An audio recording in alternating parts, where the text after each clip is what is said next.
Hello students, welcome back to Siddhant scholar study point. I am Nandita Jain. इस video lecture में हम continue करेंगे इग्नू के केमिस्ट्री 7 के चैप्टर अध्याय 4 को।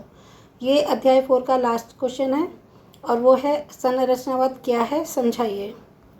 तो चलिए स्टार्ट करते हैं।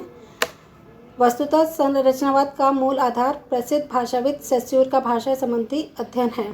तो देखिए, हमारे हर क्वेश्चन में जो सेस्यूर से रिलेटेड ही आ रहा है। तो एक तो मेरी इसकी वीडियो पहले बन चुकी है फर्दीनाथ द सेस्यूर के बारे में। तो इसमें अगर इस पर टिप्पणी आती है तो आप वो लिख दीजिएगा, या फिर इससे रिलेटेड जो भी क्वेश्चन होंगे। साथ में हम ब्लूमफील्ड का भी पढ़ चुके हैं और नेक्स्ट चैप्टर होगा हमारा चॉम्स्की का।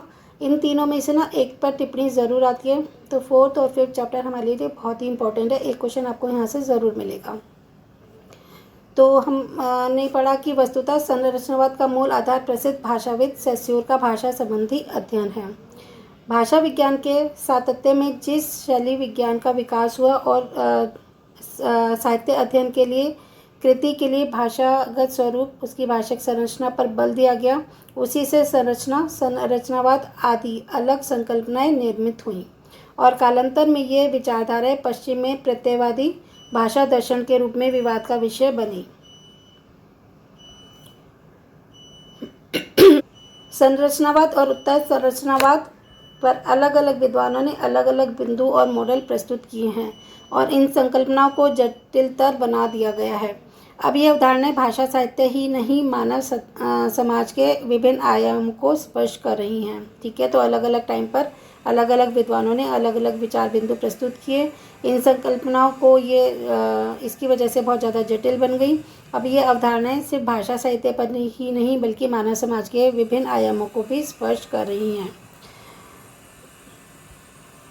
संरचनावाद का गहरा संबंध भाषा से है। ठीक है, संरचनावाद का गहरा संबंध किससे है? भाषा से है। जॉन लॉक की मान्यता थी कि भाषा का स्वरूप बड़ा ही जटिल है, क्योंकि भाषा में अर्थहीन शब्द भी हो सकते हैं। क्योंकि भाषा तो हम बोलते हैं तो वो अर्थवान भी हो सकती है, अर्थहीन भी हो सकती है। तो जॉन लॉक ने क्या कहा था? उन्होंने कहा था कि भाषा का स्वरूप बहुत ही जटिल है, क्योंकि भाषा में अर्थहीन शब्द भी हो सकते हैं और सार्थक भी हो सकते हैं। भाषा का सामान्य अर्थ में प्रयोग भी हो सकता है और पर्यायगत भेद के आधार पर विशिष्ट अर्थ में भी उसका प्रयोग हो सकता है। शब्द संकेतन का कार्य भी कर सकते हैं। संकेतन में नृत्य भी हो सकता है। तो शब्द जो है ना, संकेतन का कार्य भी कर सकते हैं और संकेतन में नृत्य भी हो सकता है। भाषा के इस नाना स्वरूपी आयाम और व्यापार को दृष्टिपथ पर रखकर ही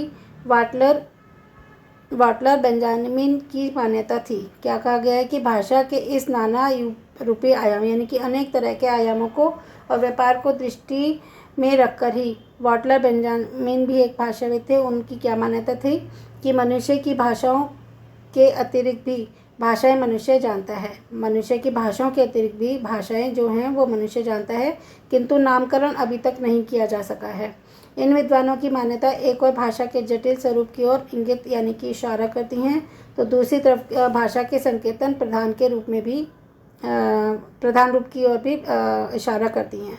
तो इन विद्वानों की मान्यता क्या है? एक तरफ तो भाषा के जटिल स्वरूप की ओर इशारा करती हैं, दूसरी तरफ भाषा के संकेतन प्रधान रूप की ओर भी इशारा करती हैं। तो सेस्यूर भाषा के दो तत्वों का उल्लेख करते हैं। कौन कौन से ये तत्व?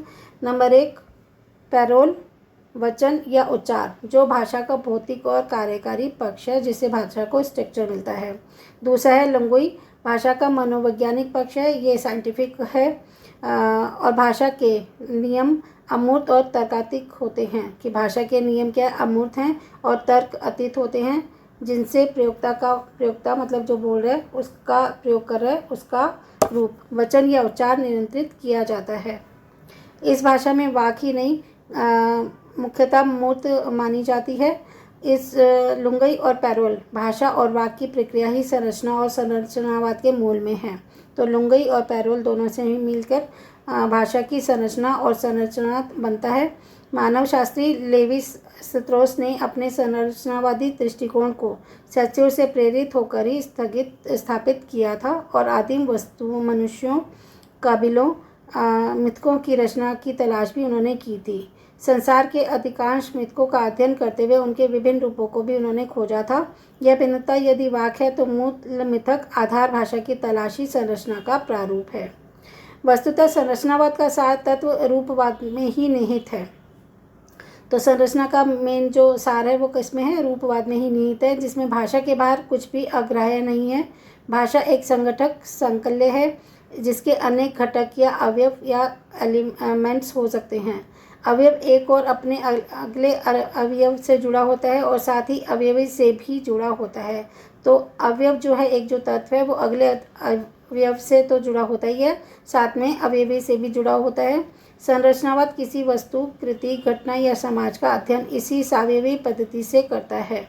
तो उदाहरण के लिए मनुष्य एक सावयव प्राणी है जिसके सारे अवयव, घटक, अंगुली, हाथ, पैर आदि एक दूसरे से जुड़े हुए हैं। तो अवयव का मतलब क्या होता है? सारे अवयव।